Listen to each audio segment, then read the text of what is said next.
एक तो ये यहाँ पे घर के मेरे बगल में काम चल रहा है, उसकी वजह से मैं वीडियोस नहीं बना पा रहा हूँ, ना मैं ढंग से सो पा रहा हूँ पूरे दिन।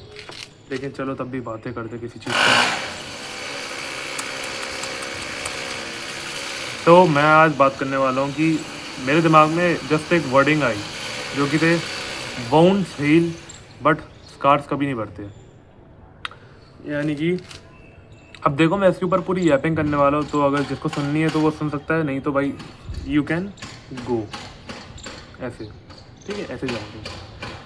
तो जब भी चोट लगती है, जैसे कि मेरे को याद है मैं खेलते खेलते मेरा घुटने के बल पे गिर गया था, जो कि सभी लोग गिरते हैं, और फिर घुटने के ऊपर वो एक अजीब सा खाल बन जाती है, एक अजीब सी वाइट वाइट सी, एकदम अलग ही लगती है पूरे घुटने से। तो वो मेरे भी है। और लोग बोलते हैं, इंस्टा पे मैंने देखा था कि अगर तुम्हारे ये वो है ना, वो निशान है वाइट वाइट सी स्किन जो तुम्हारे ऊपर बन जाती है, तो यानी कि तुमने अपना बचपन जो है बहुत ही बढ़िया तरीके से तुमने जिया है। ठीक है, लेकिन मान लो चोट लग गई मेरे को, अरे यार मैं सोच नहीं पा रहा हूँ इसकी वजह से। तो मान लो तुम्हारे चोट लग गई, तो वहाँ पे क्या हो जाएंगे, वो हो जाएंगे तुम्हारी तुम्हारी खाल बीच बीच में से कहीं ना कहीं फट जाएगी, हल्का हल्का सा बस खून निकलेगा, बाकी कुछ नहीं होगा। थोड़े टाइम बाद क्या होगा, प्लेटलेट्स आएंगे, उसको कवर अप कर लेंगे, और वो जगह अजीब सी दिखेगी तुम लोगों को। और पहले की स्टार्टिंग में है ना, जब मेरे को कुछ नहीं पता था कि ये चोट लग रही है, भाव घाव भर रहे हैं, तो हमेशा से मेरे अंदर वो चुल मचीती रहती थी कि मैं बार बार उन प्लेटलेट्स को ना, वो जो कवरिंग होती थी उसको मैं बार बार निकाला करता था। आई डोंट नो क्या मेरे को शौक मिलता था, मेरे को देखना था कि भाई कैसा ये अजीब सी क्या चीज़ है। बड़ा ही फैसिनेटिंग लगता था उस टाइम पे मेरे को। तो बार बार मैं क्या था, उसी घाव को अपने खुरेद रहा था, और ये बार बार करते करते वहाँ पे जो था एक निशान बन गया। उस वाली जगह पे नहीं, मैंने किसी और जगह की बात कर रहा हूँ। तो वहाँ पे जो है निशान बन गया था। तो इससे समझ में क्या आता है, कुछ नहीं आता इससे समझ में। बस ये है कि जो ये घाव था वो तो पूरी तरीके से भर गया मेरा, वो तो कोई दिक्कत वाली बात नहीं है। उसको तो बहुत सारा टाइम हो गया है, 10-12 साल हो चुके हैं उस चीज़ को तो। लेकिन जो वो निशान है वो आज भी वहीं पे परमानेंट है। अगर मेरी तलाशी ली जाती है किसी कारणवश, तो उन लोगों को, और वो चेक करते हैं कि इसके शरीर पे कोई निशान तो नहीं है, तो उन लोगों को मेरे शरीर पे वाला निशान मिल जाएगा परमानेंट। लाइक मैं अपने अंगूठे की बात करूँ, मेरे अंगूठे में यहाँ पे जो थी, एक बार कांटा घुस गया था, आई डोंट नो कैसे घुस गया। फिर मैंने उसको निकाला, बट अब जाके वो बड़ा ही अजीब सा लग रहा था मेरे को, इसलिए मैंने सोचा यार ये कब तक, ये वो ऊपर की जो लेयर थी वो कब तक रहेगी इसके ऊपर। तो मैंने उसको हटाने की कोशिश करी, और अब ऐसा कुछ हो चुका है, अगर तुम लोगों को दिख रहा होगा कैमरा में, तो कुछ ऐसा हो गया है, बड़ी ही अजीब सी हो चुकी है। मतलब मेरे अंगूठे में अब ऐसा लग रहा है एक उभार सा क्रिएट हो चुका है, जो कि अगर मैं किसी से लाइक करने को बोलूँगा कि लाइक कर दो भाई, वो सबसे पहले मेरे अंगूठे की तरफ देखेगा, बोलेगा तेरा लाइक तो होता ही नहीं होगा, क्योंकि ये बार बार बीच में अट जाता होगा। वो 3 इडियट्स वाली लाइन नहीं, कि दो लोग जब किस करते हैं तो फिर बीच में नाक अट जाती है, फिर ऐसे ही लाइक करते वक्त ये अड़ता होगा। I know it is not funny, but बन गया अभी। और मेरे एक यहाँ पे शोल्डर पे, मेरे यहाँ पे शायद कभी मेरे को इंजेक्शन लगा था बचपन में, मेरे को पता नहीं क्या, मेरी मम्मी ने तो मेरे को झूठी कहानी बकी है। यहाँ पे मेरे को ये इंजेक्शन लगा था, और 2-3 साल पहले ही जब मैंने यहाँ पे देखा कि ये क्या अजीब सी यहाँ पे, क्योंकि मेरे को, हाँ, मेरे हाथों में ना अजीब सी गमोरी टाइप की हो गई थी, निशान हो गए थे मेरे हाथों में अभी भी। मतलब ये वाली जगह, जो वाला पार्ट जो है काला हो गया था, पहले नहीं था लेकिन अब हो चुका था। मेरे को लगा ये तो शायद ये ग्रोथ की वजह से हो रही है। मैं अभी, उस टाइम पे मैं 15-16 साल का था, तो मेरे को लगा कि ये शायद ग्रोथ की वजह से हो रहा है, क्योंकि ठीक है वो अब ठीक भी हो चुका है वो चीज़। लेकिन ये वाली जो चीज़ थी ना, वो भी शायद ठीक हो जाती, लेकिन मैंने उसको क्या करा, वहाँ पे खुरेद नहीं दिया। तो मैंने खुरेद दिया, अब वहाँ पे एक बड़ा सा बम्प बन चुका है। तो आई कैन फील इट, मैं अभी भी इसको फील कर पा रहा हूँ यहीं पे। अगर कोई यहाँ पे टच करेगा, और मेरे टी शर्ट के ऊपर से दिख रहा है कि यहाँ पे एक है मेरे बम्प टाइप का, और बिल्कुल अजीब सा लग रहा है, ऐसा लग रहा है कि फोड़ा नहीं हो गया है, वैसा लग रहा है मेरे को, और कोई भी और अगर उसको देखता है। इसलिए इसको अगर मैं को रिलेट करूँ लाइफ से, फिलोसफी से, अगर मैं इसको रिलेट करता हूँ, वाउंड्स वुंड्स और स्कार्स को, WOUNDS, वाउंड्स को मैं अगर इससे कोरिलेट करूँ तो ये कि तुम ग्रो हो जाओगे, तुम एक बेटर इंसान बन जाओगे, वो सब बढ़िया है।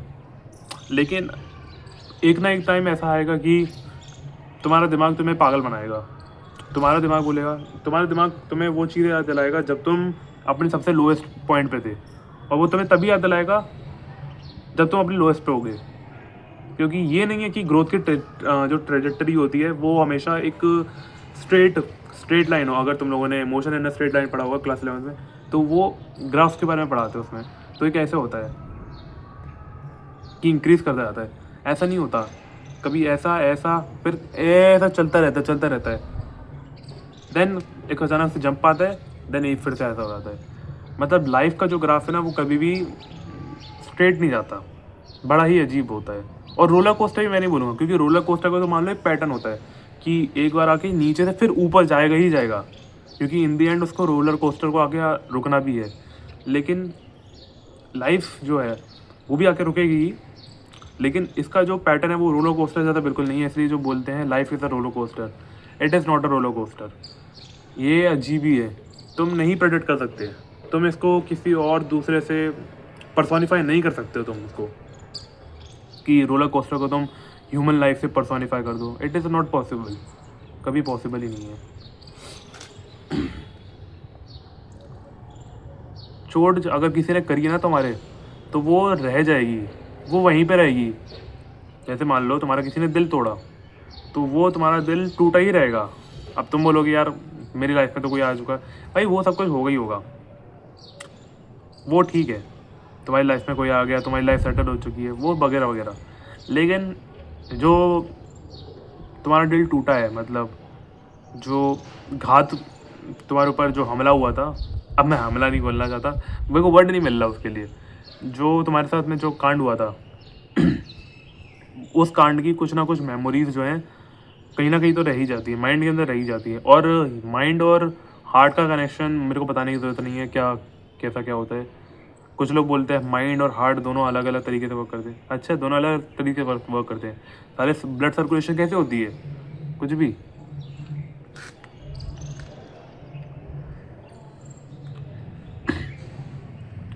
इसलिए अगर तुम्हारा दिल पे किसी ने वार करा, तो वो वहीं पे रह जाएगा। तुम्हारे मरने तक तुम उस चीज़ को याद करोगे, काश मैं वो कर लेता हूँ। ये काश वर्ड जो है ना, वो रह जाता है, हमेशा हमेशा ही रह जाता है। कभी ना कभी तो तुम उसके बारे में सोचोगे ही सोचोगे।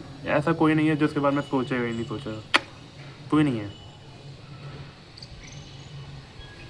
तुम्हारे और मेरे जैसे लोग हैं ना, हम इस चीज़ के बारे में सोचेंगे ही सोचेंगे। और इसका कोई सल्यूशन है तो नहीं है, इसका कोई भी सल्यूशन नहीं है। बस इसका ये है कि तुम्हें बस चलते रहना होगा। You have to go, you have to walk, you have to flow with the time. मेरी पुरानी वीडियो का रेफरेंस है, you have to flow with the time, that's it. कुछ नहीं कर सकते हो तुम इस बारे में कि कोई जादू हो जाएगा तुम्हारी लाइफ में, अलादीन का चिराग आ जाएगा तुम्हारे पास और तुम उसको घसोगे तो तुम्हारी सबसे पहली विश होगी कि मेरी जितनी भी बुरी मेमोरीज़ हैं उन सभी को मिटा दे और सिर्फ अच्छी अच्छी मेमोरीज मेरे साथ मेरा। कभी भी नहीं है। जैसे लोग बोलते हैं ना, अगर कहीं पे अच्छाई होती है तो कहीं पे बुराई होती है, तो वैसे ही अगर तुम्हारी लाइफ में खुशियाँ भी हैं तो तुम्हारी लाइफ में जो है दुख भी होंगे ही होंगे, ठीक है। वो एग्जिस्ट करेंगे ही करेंगे किसी ना किसी फॉर्म में। अब वो पर्सन टू पर्सन डिपेंड करता है कि उसने अपनी लाइफ में क्या देखा है, क्या फेस करा है, और हर इंसान की अपनी अलग कहानी है। इसलिए जो भी तुम लोगों को कभी पॉडकास्ट पे आके या फिर टेड टॉक्स जो होते नहीं है, एक वो है ना, एक प्लेटफॉर्म है जिस पे लोग आके अपनी कहानी बताते हैं बचपन से लेके अभी तक की, मेरे को याद नहीं आ रहा उस चीज़ का नाम। उस पर आके काफ़ी ज़्यादा उसका ब्लैक सा बैकग्राउंड होता है और फिर लोग आके बस खड़े होकर अपनी कहानी बताते हैं कि मैं इतने टाइम से ये कर रहा था, मैं रेलवे स्टेशन पे गई और वहाँ पे जाके मेरे को बस 100-150 रुपये थे मेरे पास, मैं अपने घर से निकली, मेरा बाप जो था पियक्कड़ था वगैरह वगैरह। ठीक है, इसमें ऐसे ऐसे अपने अपनी सक्सेस स्टोरी बताते हैं। तो हर इंसान ने अपनी लाइफ में कुछ ना कुछ अलग तरीके से फेस करा है। तो तुम्हें इन लोगों की बातों से मोटिवेट होने की बिल्कुल ज़रूरत नहीं है, मेरे को लगता है कोई ज़रूरत नहीं है इन लोगों की बातों से मोटिवेट होने की। तुम्हारे पास अपनी एक स्ट्रगल है, तुम्हारे पास अपनी खुद की स्ट्रगल की कहानी है, जो तुम दूसरों को बताओगे। तो जिन लोगों को ऐसे सोचते नहीं है ना, जो डीप थिंकिंग नहीं करते हैं, वो बोलेंगे यार काफ़ी सैड स्टोरी है यार, इस तेरी स्टोरी ने तो मेरे को इंस्पायर कर दिया। वो लोग ऐसे ही बोलेंगे। अभी अगर मैं पॉपुलर हो जाता हूँ, मान लो मैं फेमस हो जाता हूँ और फिर मैं अपनी कहानी बकता हूँ कि ऐसा ऐसा हुआ था मेरे साथ में, ये मैं करता था। लोग बोलेंगे कहाँ से कहाँ पे पहुँच गया, सैल्यूट है भाई तेरे को। पर मेरे को मतलब सर पे बैठाने की कोशिश करेंगे वो अपने, और मैं किसी को सर पे अपने बैठाना नहीं चाहता हूँ, कोई भी हो, सिवाय एक इंसान के जिसको मैंने अपने सर पे बैठा रखा है अभी भी, और वो डिज़र्व भी करता है वो प्लेस। एमजे की मैं बात कर रहा हूँ, वो डिज़र्व करता है वो प्लेस। बस यही है, और कुछ नहीं है। और क्या सुनना है तुम्हें? तुमने यहाँ तक सुन लिया, वही बहुत बड़ी बात है भाई। मैं तो इसमें बस कुछ भी अंट शंट बकता रहता हूँ और तुम लोगों को सुनते हो, मज़ा आता है, तुम लोगों को नहीं आता तो ठीक है, मेरी क्या गलती है।